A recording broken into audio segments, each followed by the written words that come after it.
बच्चों, आज हम किसले से पाठ 3 पढ़ाने चल रहे हैं। ठीक है। बया हमारी चिड़िया रानी।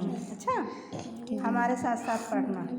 बया हमारी चिड़िया रानी, बया हमारी चिड़िया रानी, तिनके लाकर महल बनाती, तिनके लाकर महल बनाती, ऊंची डाली पर लटकाती, ऊंची डाली पर लटकाती, खेतों से फिर दाना लाती, खेतों से फिर दाना लाती, नदियों से भर लाती पानी, नदियों से भर लाती पानी, तुझको दूर न जाने देंगे, तुझको दूर न जाने देंगे, दानों से आंगन भर देंगे, दानों से आंगन भर देंगे, और हौज में भर देंगे, और हौज में भर देंगे हम मीठा मीठा ठंडा पानी। मीठा मीठा ठंडा पानी।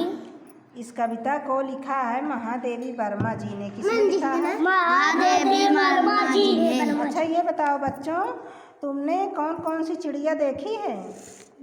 चिड़िया का कलर बताओ, कल हम दिखाए थे ना दीक्षा पे। काला, काला, नीला, बहुत अच्छा। ये बताओ, बाया जो है अपना घोंसला कैसे बनाती है? घास, खजूरी से, सरपत से बना था, खजूरी सरपत सरपत से। लकड़ी बनात मान जी, लकड़ी की